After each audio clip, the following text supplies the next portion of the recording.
We are checking back in with the 49ers. Rod and I are here we have some questions. Pre-training camp, which, by the way, starts on July 15th for rookies, and vets come to camp on July 22nd. So that is coming very soon. And Rod, you not being in the Bay Area, that you're probably not going to be able to go to any of the training camp, right?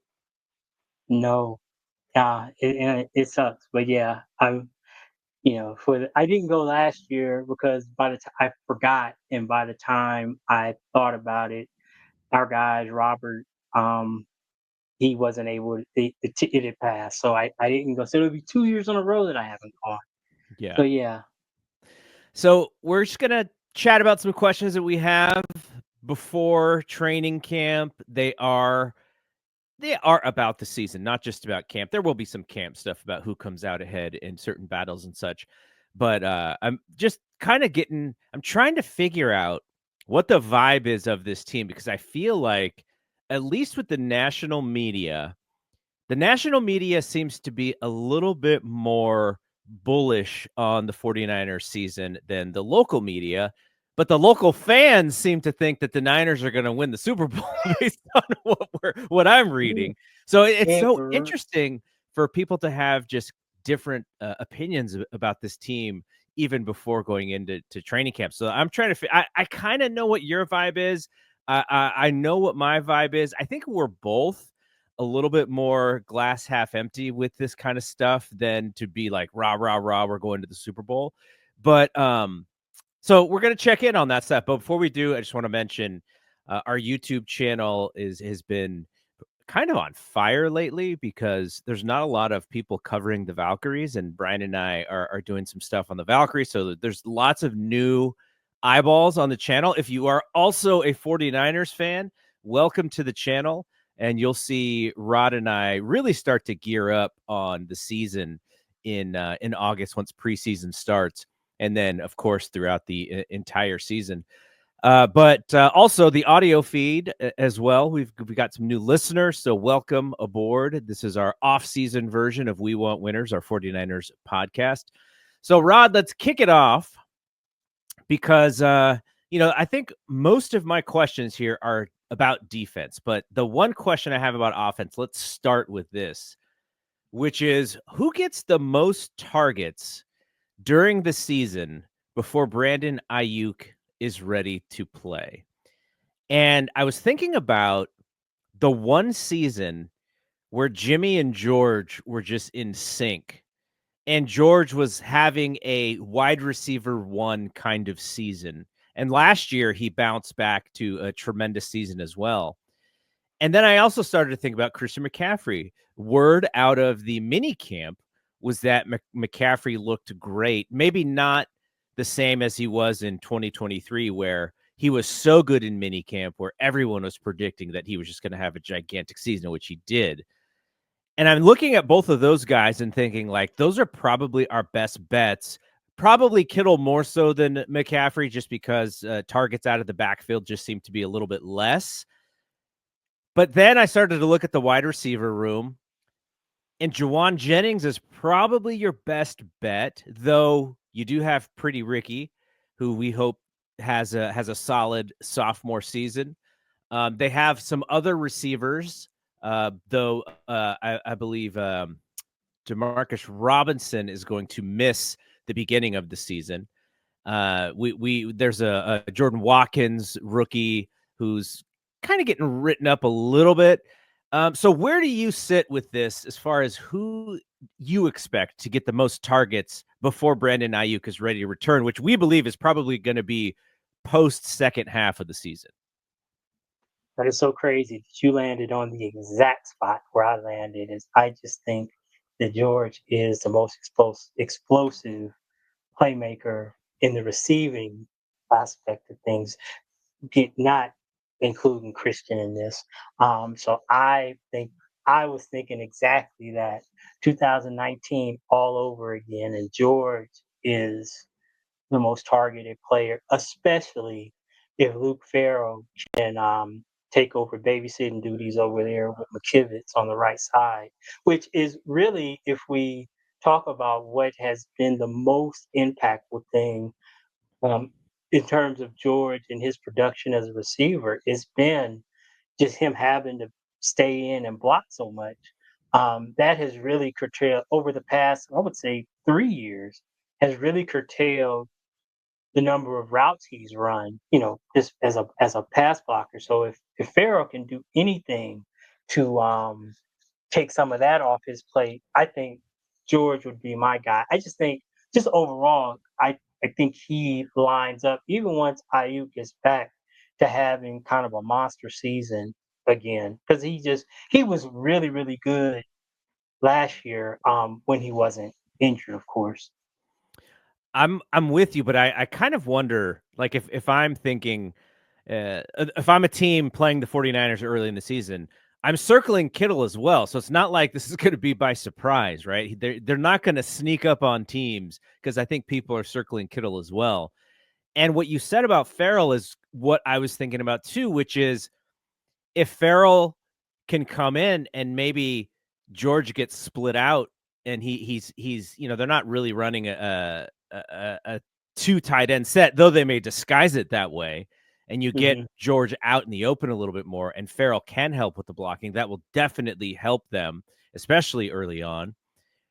And I do kind of wonder if just the presence of McCaffrey, knowing that they got to keep an eye on that guy, just opens so many more things up. Because last year, we're watching this team and just guys could not shake free to save their lives. And some of that is, Brock's not the best deep throwing guy, but in the previous years, he had better success, it seemed. And he will attempt it too. We know Brock is Hmm. willing to attempt it, but just the mystery of Christian, I do wonder if that helps open them up a little bit more downfield. So you may see Pretty Ricky sneak open. You may see someone who, like, we really like as a player, but just hasn't gotten the opportunity. Jacob Cowing, like, that's the one where I kind of circle and I go, man, if they could get anything from this dude, if he could do some of the Debo stuff, even though they're completely different receivers, that would be so helpful. And I wonder if just the presence of Christian opens things up a little bit more for them. I think so because he is not, you think about running backs and check down, but Christian will attack the intermediate area in a way that because I've said it several times on this podcast. I think he can play the slot. He's such a good receiver that he is it's not out of the question that he can do that. And that's the other thing about George is as we saw tonight, we haven't seen it much since then. But that was the cool thing about him in 19 was that he could play all three receiver positions. He could be the Y, he could be the X, and he could play in the slot. So I agree with you that if I was looking to game plan against the 49ers, that's where I start is with George. But it's not like he's just going to be in one spot. Kyle can use him.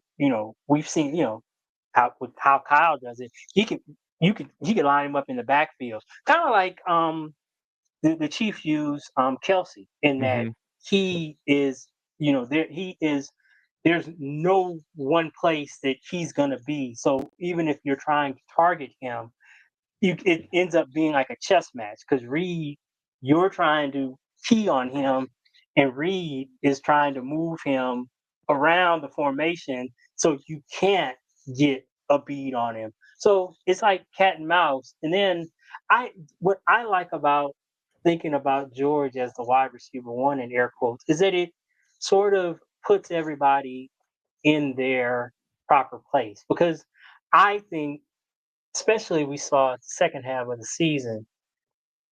I've been having these conversations about Jawan Jennings and $20 million.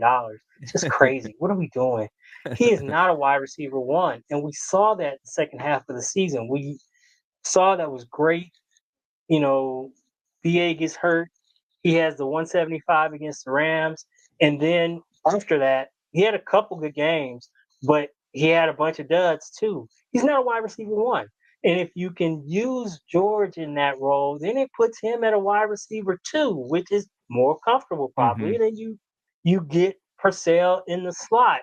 Everybody's more in their proper place if you can get George to play that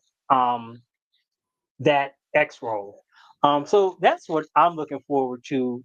Is just that is it gives them a little bit more flexibility. And like you say, if you're coming out in 21 personnel with two tight ends, I mean, okay, technically, but George is like more of a wild card or a joker, is Sean Payton calls it. He's not, your average tight end. So yeah, it's gonna be interesting to see how they're able to deploy him. But I'm betting on George. I'm literally betting on George to have a big season this year. And especially while BA is out. So, You also agree that it's not going to be, but they'll put him on the pup, so he'll be eligible after 4 weeks. I don't think it'll be 4 weeks. I think it'll be closer to 8. I have no idea, and I'm a doctor. I just play one on a podcast, but I don't and think look, it'll if be that 4 weeks. injury wasn't as brutal as it was after we learned everything that happened, then maybe after 4 weeks you're like, okay. But I think what we learned is that injury was ridiculously brutal, and you don't want to rush Mhm. the guy back because if you expect, and we'll get to this in our bonus question, if you expect to be there in the end, you don't want to take any risks with Brandon Aiyuk Mhm. re-injuring himself early. I mean, when if we're to believe, in which I don't know why he would lie, that in March he was still on painkillers and on the couch. So I mean, yeah, to think that now, what is that? April, May, June, July, August. So that 5 months from being on the couch, still, in enough pain, and he's on painkillers, to think that 5 weeks and or 6 months, 5 months, and he'll be back out there. I don't know and to your point, the point you just made. Why would you have an accelerated timetable for him? If I think you're right. I think if I were them, I'd be playing a long game. I wouldn't be trying to just rush him back out. Kind of like what they did with Christian last year, in that you know you you try to extend it out as long as possible rather than rushing him back out there, because Right. you've just seen so many examples of how rushing them back can do more harm than good. All right, we got question number 2 here, and this is a version of the same question we asked on this same kind of show last year.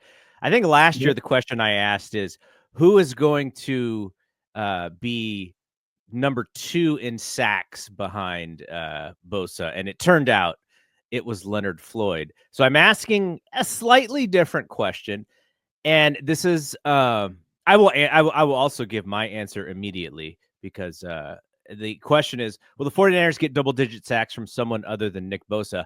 History will tell you more than likely no. And I'll go through the numbers, though you can get close even in seasons where it doesn't feel like the pass rush has been fantastic. So I'll go all the way back to 2019. I'll give you the top 2 sack leaders on the Niners. 2019, Eric Armstead leads the team with 10. Nick Bosa has 9. 2020, this is the season that Bosa was hurt. Kerry Hyder, 8.5. Ooh, Eric Armstead, 3.5, was second. So you're talking about 12 sacks between your 2 sack leaders in oh, 2020. jeez. In 2021, Bosa bounces back, 15.5 to lead the team. The next highest was Arden Key at 6.5 sacks. Bosa in 2022, where he had his league leading 18.5. Samson Ebukam was second with 5. Bosa in 2023, 10.5. Javon Hargrave with 7. That was his first year with the Niners. And then last year, Bosa had 9, and Leonard Floyd had 8.5. So history will say more than likely, you're not going to have two guys with double-digit sacks. Though, in seasons in which Bosa was like all-world, it didn't matter. The last 2 years, he has not been all-world, at least as far as getting the quarterback down. His pressures, as we've seen, are pretty consistent. But I'm going to guess that you're going to say no, that they will not have another or two double-digit sack guys. And after that, I want you to say who you think has the opportunity to be the best guy to possibly get double-digit sacks. And I'm also assuming that Bosa gets to 10 because last year he did not. He only got to 9. Well, I'm gonna surprise you, and I'm gonna go with the fans this time. Brandon Huff's gonna have he's gonna have 18 because the league hasn't figured out that he's just gonna stand out there at the wide 9 and run straight to the quarterback. So they're gonna drop back 5 or 7 yards and just wait in the middle of the pocket for him to run straight at him. Of course, no. He's the fan base seems to think that the sixth best defensive edge on the Eagles is going to come here and going to be a difference maker for us. He's a third down player. And we saw, at least I saw last year with the Eagles, that what teams did is they moved the pocket, they moved the quarterback, they threw back in behind him. They didn't just let him stand out there on the edge and run straight into the pocket like he was able to do with the Jets in 2023.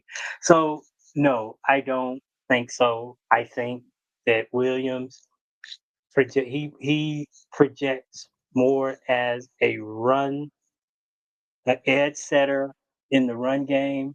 He wasn't a very effective pass rusher. And again, anything that I say in this, I'm going to make the caveat that anything I say in this podcast about any of the rookies does not mean that I don't think that they can be good players for the rest of their career. All I'm saying is I think, history tells me with this team in around the league that if you can hit on 2 or 3 plug and play players in a draft, that's outstanding.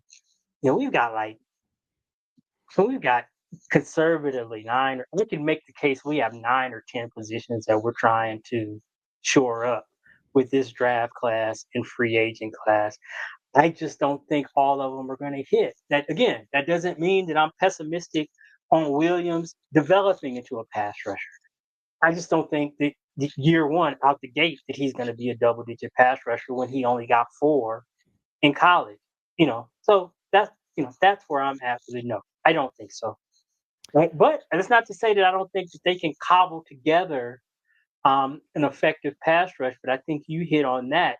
We need this team is just set up for Nick has to be a superstar. Yeah. For this defense, he can't be a 10 sack guy. No. For this defense to be where they want to go, he has to be 15 plus.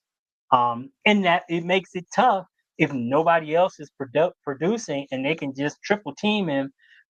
So it's a symbiotic relationship.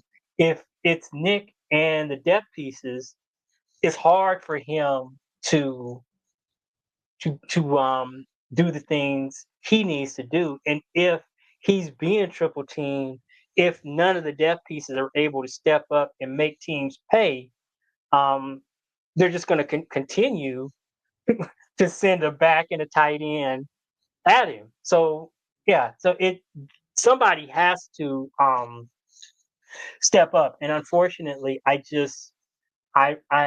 I'm not seeing it. And I'm obviously I say with all of this, I'm a fan, and I'm hoping I'm wrong.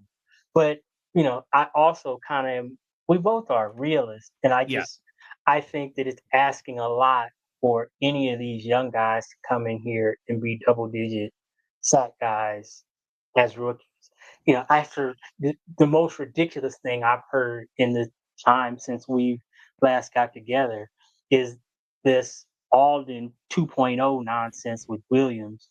You realize how crazy that is, and that is somebody who wasn't here for the Alden experience. That dude was a monster Yep. in his rookie season. He didn't even start, and he had like 15 sacks. So yeah, Williams is just not that guy. So That dude was I constantly in the backfield, just hanging out, just being like, just "Hey guys, I'm just here, it was seeing you crazy. again."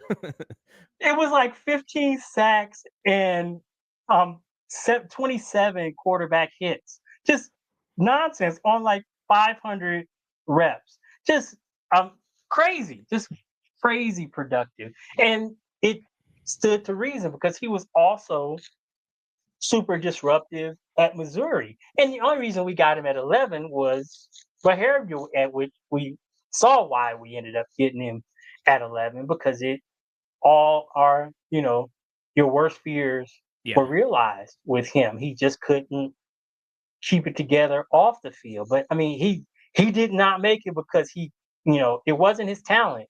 It was definitely not his talent that short circuited his career. I know that question was very optimistic, but I wrote it that way because I was just interested in seeing how hard that is to do, to have 2 guys have 10 Mhm. sacks. Yeah, The closest the closest we had was 2019 when Armstead had 10 and Bosa had 9, and then last year was 9 and 8.5. So, I Mhm. think you're right in that the key is Bosa becoming all world again. And if he does, then some of those other guys sneak in because there's so much attention being paid to Nick. But here's a question, and we'll talk about this a little bit more with the Saleh and Bradley conversation. I know you meant Bryce Huff, but I'm glad you didn't say Right, so Auburn. sorry. I'm glad you didn't say Auburn Huff. Um, I said Brandon, and I knew that was wrong when I said it, but I tried to um, just let it. it's possible that Robert Saleh being back with the team and also being the head coach when Huff had his best season, or had the season that people are circling as, see, this is what he can do. It is possible that connection works out much better than it did last year. But also the other thing about the Eagles, like if you're the backup end or the backup pass rusher on the Eagles, yeah, that's not necessarily a bad thing because they had so much talent in order in guys being able to get to the quarterback. But you would like to see him handle that scenario a little bit better than he did. He even had a quote recently saying something to the effect of like, "Yeah, I wish I was traded like much, during the season." And so it's like, wait, you guys won the Super Bowl, dude. Like, Mhm. I know he wasn't suited for that game, but still at the same time, it's like your team was awesome. Like, so I didn't necessarily like that quote, though I don't hold that against him. It's obviously he's looking for money. Like Mhm. that's the whole thing for these guys, is to make sure that they get their contracts. But I do wonder if Saleh being a part of that season, he knows him a little bit better than maybe Philadelphia did. Yeah, I think that um, solid. I believe you're right that um, the familiarity between Buff and Salah definitely can't hurt. My only concern about, again, obviously Salah and Bradley have shown themselves to be um, very, very good defensive coordinators. I saw something yesterday where he was by somebody named him in the top 5, and I don't think that that's wrong.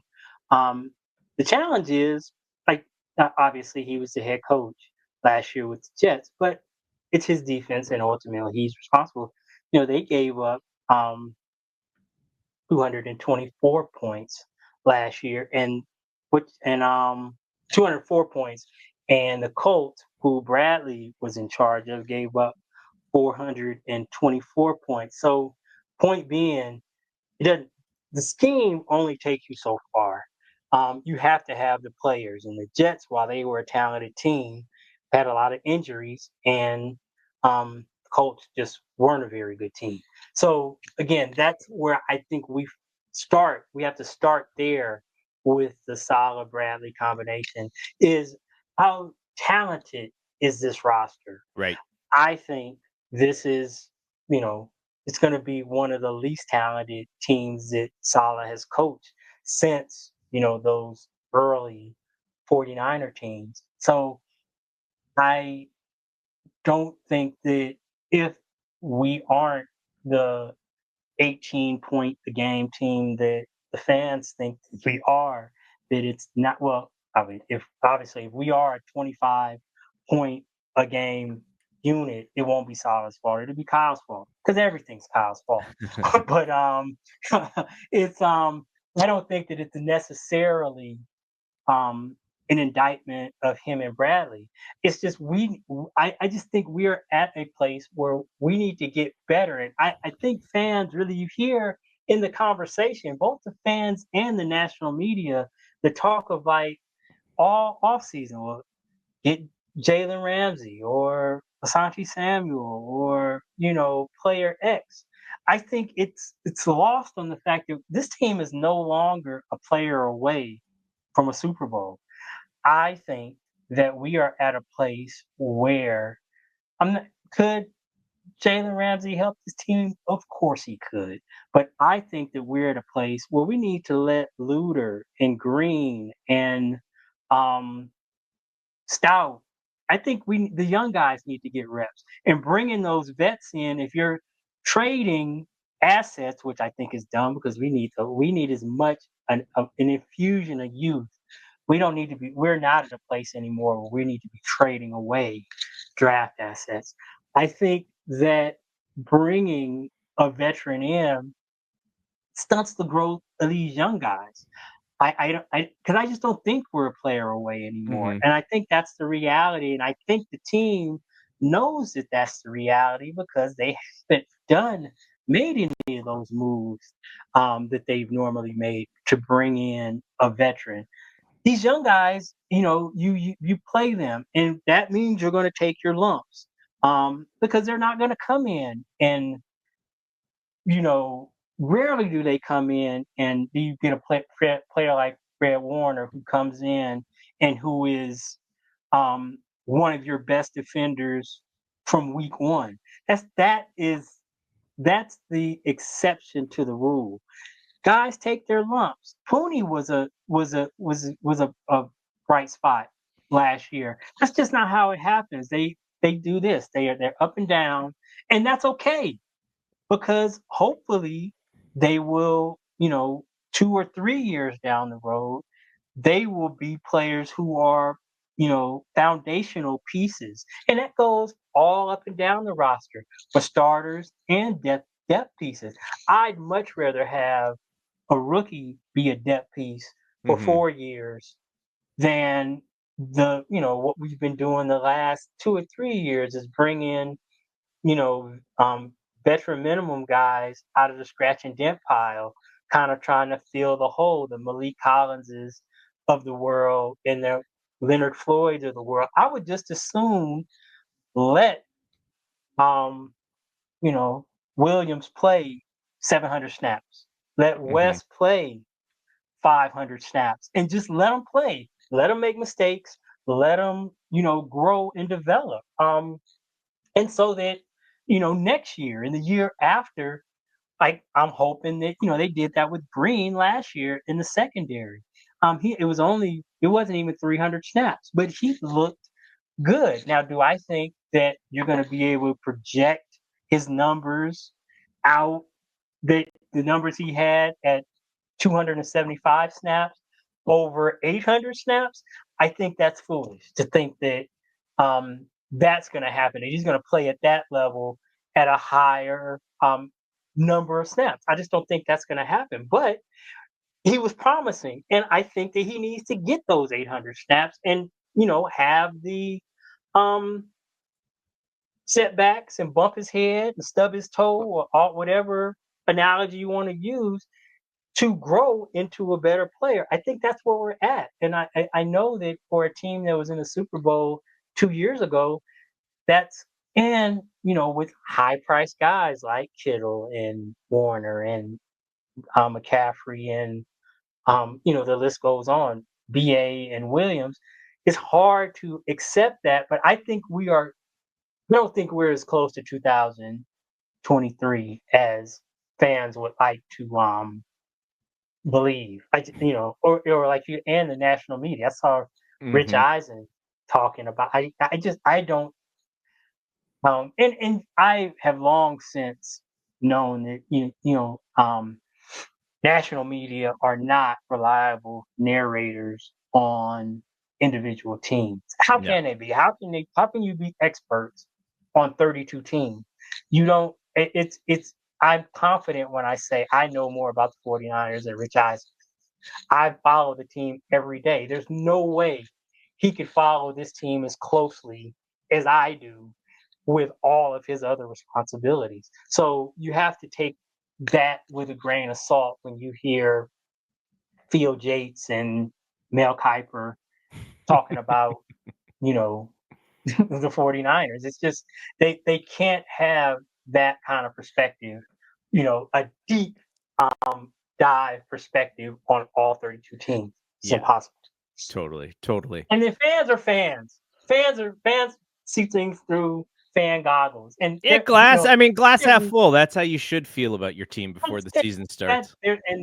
there's nothing wrong with that. What happened to me and you? I'm just so jaded.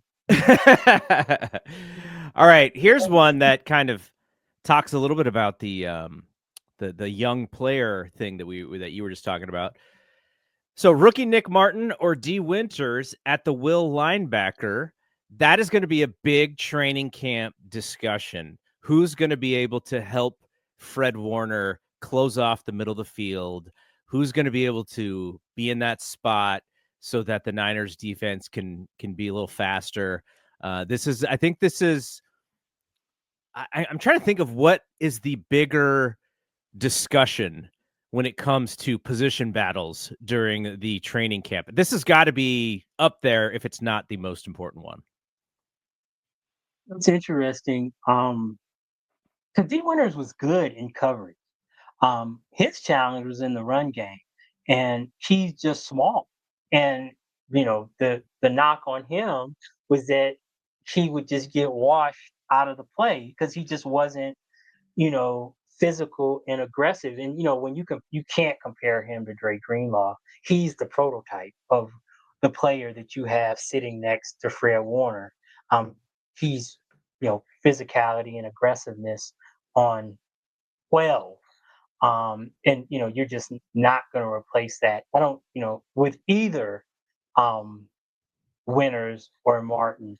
Now, again, Martin comes with the same height that Winters did in that Mm-hmm. he's athletic and he played the run very well with his quickness in college. But it's hard to do that in the NFL when you've got big bodies and big, grown men on you. You can't run around blocks or just speed to the hole. You have to take on blocks and you have to be able to stack guys and make plays. And that was just not something that Winters was able to do in his first year. But again, like I said, with the rookies this year, that's not to say that he'll never be able to do it. And hopefully we see some improvement in that with him having a whole year in a NFL weight room and with professional um, coaching and training, maybe we'll see inroads there. And maybe if Nick Martin is what everybody's saying he is, maybe we have a situation where we've got a builder linebacker where, I mean, it gets kind of tricky because you can't just have Winters out there on passing downs and then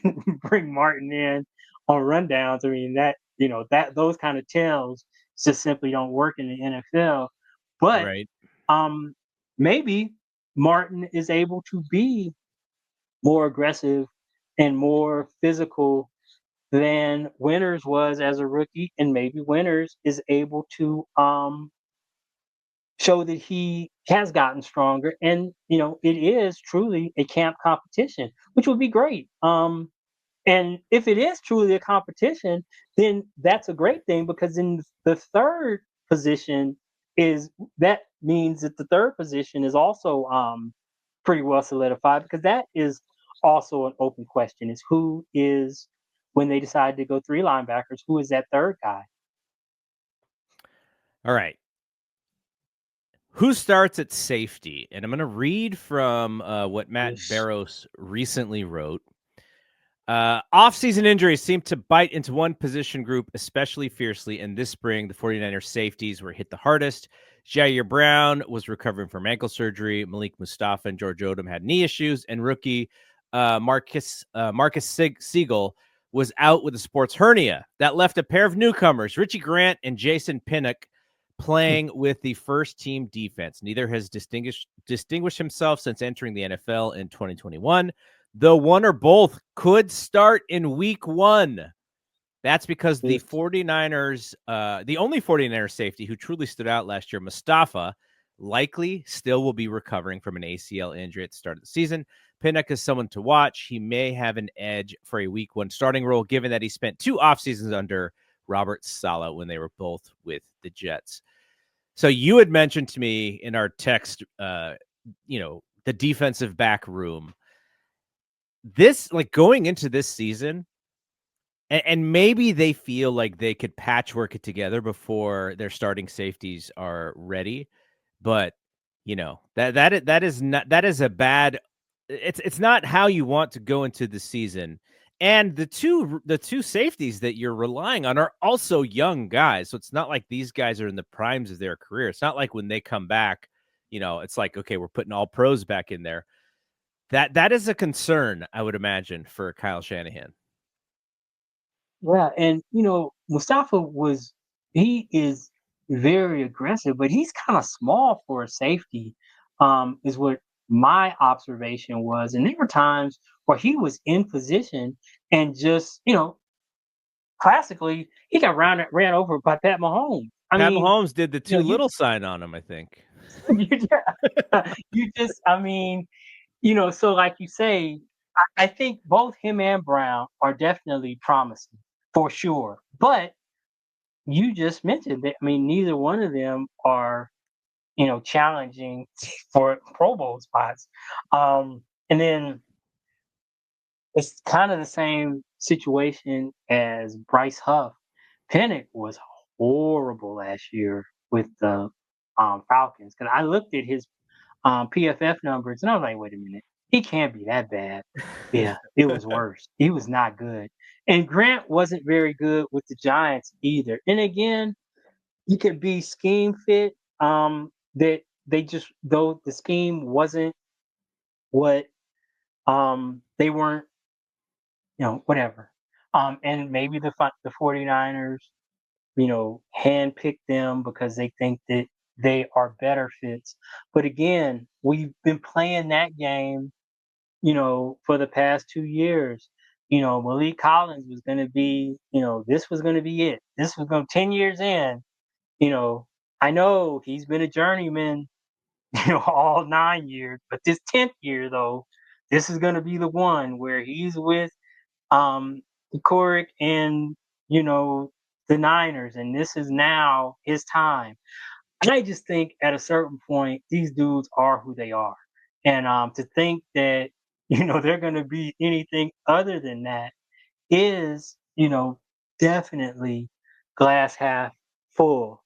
So this is a position where it wouldn't surprise me if we ended up going back to the Deshaun Gibson well yet Oh, one man. more time. I don't know if he's even with anybody, but somebody like that. I I know that there was a question. I know Jimmy Ward was having some issues. I don't know how that was adjudicated. But this is one spot where it would not surprise me if we end up bringing in, a cheap veteran if it just is the poop platter, and we're on the dawn of the season, and the reality of Grant and Pinnock is just too much for Saga to bear, and they have to, do something else. If if one or the other of those starters, being Brown and Mustafa, are not ready. But Who's I my think the guy? Eagles project. Who's my guy that's on the 49ers Sports Bay Area broadcast? The Um, safety, the old safety. no, Hittner. Yeah. Pull him. We got to pull him out of retirement. He's been hanging out, Hittner. waiting for opportunity. Yeah. Exactly. He's working out. He's working out. Yeah. So As, it could get ugly really fast at that safety position. as far as I can tell, uh, when I pull up Gibson's name, they still have him in a 49ers jersey and Okay. on like linked to the 49ers. So I don't think he's with So anybody. maybe he's doing his Dante Johnson thing. He's just sitting around waiting for the Niners to sign him for the eighth time. So He's on yeah, their that website still, so that's something. oh wow. So maybe he's still hanging around.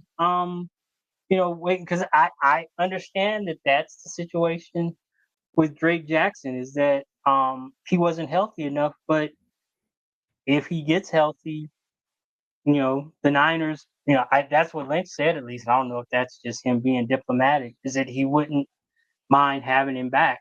Um, he just wasn't healthy. Right. So yeah. All right. Our last regular question, and then we'll get to a quick bonus one at the end.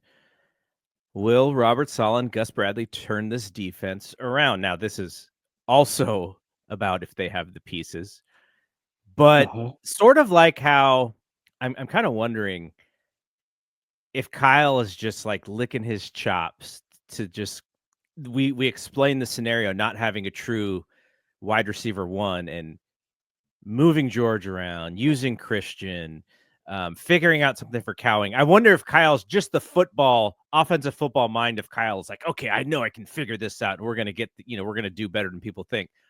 I wonder Mhm. defensively, Saleh and Bradley have some ideas because the run defense has been pretty porous in the last 2 years. We've Mhm. talked about the Bosa and pass rush situations.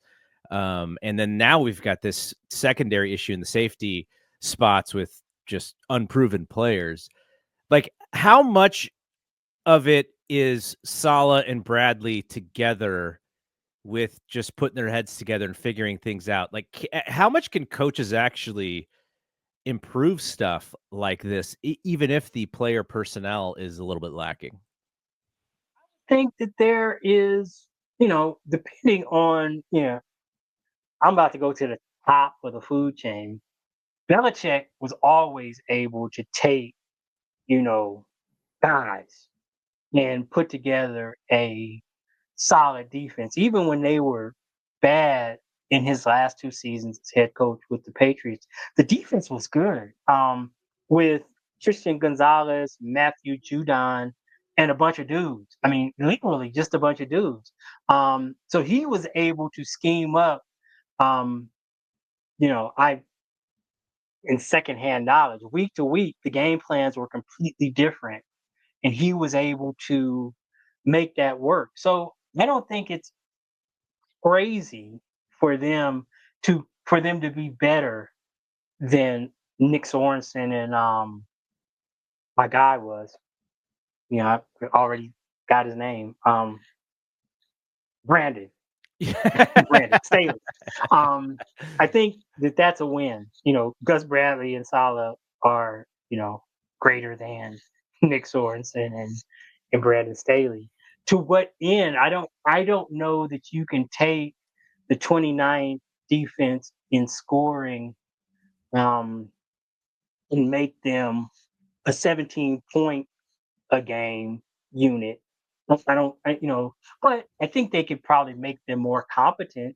And I'm sure from Kyle's standpoint that he can basically, you got to whatever extent you want to say successful as head coaches. You got two head coaches over there, so I'm assuming he'll just be able to let them do their thing over there and not have to concern himself as much with it. It sounds like he's worked with both those dudes before, and Hmm. sounds like he has a real high level of trust with them.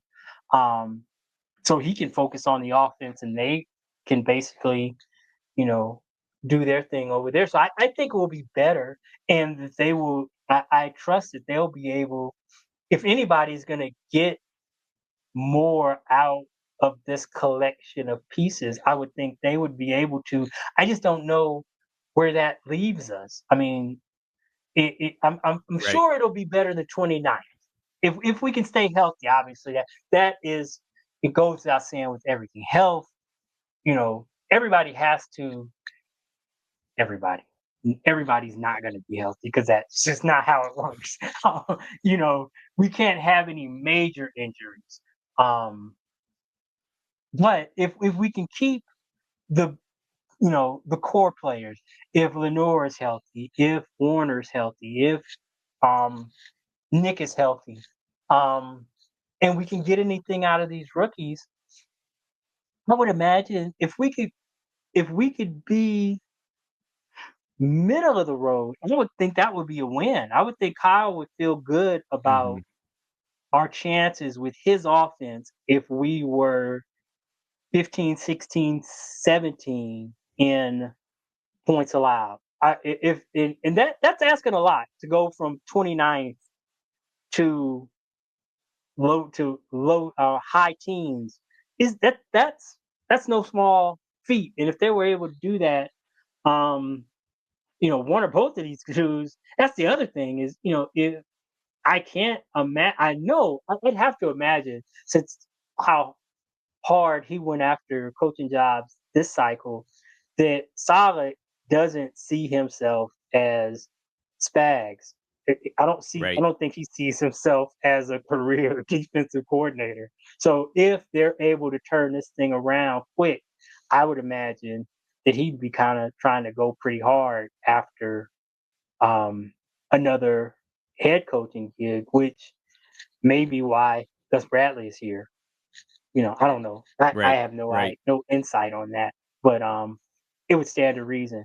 So yes, I hope they can. I don't know if they can, but I hope they're able to. All right. Our bonus question: is this last place schedule a gift or a curse? And this is a little bit in jest because this is what, at least as far as I can tell, the local fan base is banking all of their poker chips on, is the idea that the Niners have a soft schedule, thus it will enable them to win the division and then, go far in the playoffs. And I mean, I get the idea. I think the national media is actually going with this as well. I understand why having, more technically from 2024, more poor teams to play than, they don't got to play Philadelphia, right? Like I don't think on their Mhm. schedule this year. So yeah, that's a positive. The problem is we see this happen year after year after year, is you see a last place team do very well the following season. And then whenever they have a big game, then they just get wasted. And then Mhm. it's like, oh, the Tennessee Titans, this is kind of their thing. The Colts, the Jaguars. The Jaguars have a last place schedule, start the season 5-2, and then they play a really good team and they get waxed. I agree. Stacking up wins is going to be important because the NFL is competitive. The NFC West is going to be competitive. The problem is, I don't think last place schedule is going to just mean that, oh, you just get used to winning and that's going to help in the playoffs. Like, it's not going to really tell us whether or not they're a great team. I think the competition and playing the level of competition necessary to test your team is going to be more important. So I'm going to be more focused on those Rams games. If Seattle actually plays above their weight, those Seahawks games, and I'm probably going to I be think the less. Cardinals look good. I think the Cardinals they're young, but they're talented. I think that they're going to be a problem. I know that's shocking to think of the Cardinals as being anything decent, but Um, I'm bullish, as bullish as you can be on the Cardinals. I don't think that they're going to be a walkover this year. Let's put it like that. So, where are you with this schedule noise? I guess it creates good content because you can sort of Mhm. predict out. But I've never gone into a season and thought, you know what, beating up, this isn't college football back in the day where you could go 12-0 and never have to play a top 25 ranked team. Mm-mm. Like you're gonna have to play good teams if you want to go further. The first round of the playoffs, if you go in there and you just get exposed, then to me, I'm like, okay, well, what were these, these layups for, anyways? Like, where do you sit with this schedule talk? Well, I've spent a whole lot of time on the internet arguing just this thing when it first came out, and my my comeback was okay. You're telling me that this 6-win team is going to be a 13-win team because of the schedule from last year. How does that logic even make sense? It's like these other teams don't have the ability to be better than their record was last year. I can point out last year's um, examples were the Redskins and the Vikings. Those were both teams that were supposed to be at the bottom of their divisions, and they both won double-digit games. Hell, the Vikings won 14 games. I bet them at over 7.5 last year, and I hit the over by Thanksgiving. It was so again, it's it obviously you as a better, you can't bet last year's schedule this year. You can't think, oh, the the Seahawks stunk last year, so I'm just gonna bet heavy against them this year. You lose a lot of money that way, and so it just I don't know. To me, it's like you say, it is good content, and if you're looking for something to hang your hat on, that's as good a thing as any. I just don't know how useful last year's schedule really is. I mean, there are certain teams that like again, like the Cardinals are a perennial also ran. Um, Anybody take your pick of the teams in the NFC South. They're all seeming. It always seems that that division comes down to the end of the year with two teams that are like a game over or under 500. It's going to win that division. So I will. There are certain things that tend to be like clockwork. The Titans are going to stink. Um, I don't. There are places, but by and large, I just don't think you can. That's really something real that you can hang your hat on because this league now with free agency and whatnot, teams can change so much over a year. Like if you get a decent quarterback in the draft, or you get you hit on your draft pick and that player is really good, or the Eagles, and they weren't a bad team the year before, but you add Saquon Barkley to an already good team, and then you hit your draft and you can go from a 10-win team 10, 11 win team to being a juggernaut. And the same thing can happen, I believe, at the bottom end, that you can go from being you make a couple of really good moves. You can go from being a 4-win team to an 8-win team, which would kind of throw a monkey wrench in your strength of schedule thing if you were counting, let's say, the Giants as a win in this scenario. And Russ is able to turn back the clock.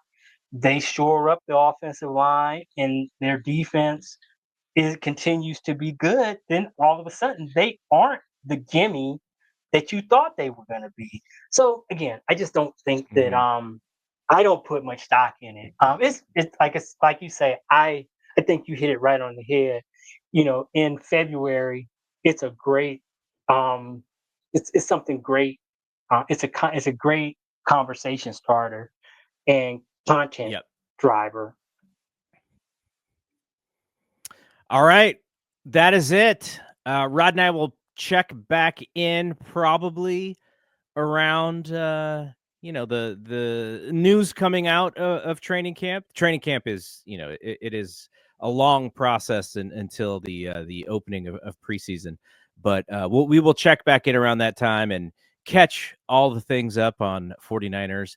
So thank you for checking in with us. And again, if you have not checked us out on YouTube, you can find us just go into YouTube and you can type youtube.com/at the @ symbol BSPN and BSPN Bay Area Sports Podcasts in Apple or Spotify, and you'll find our audio feed as well. So for Rod, I am Double G.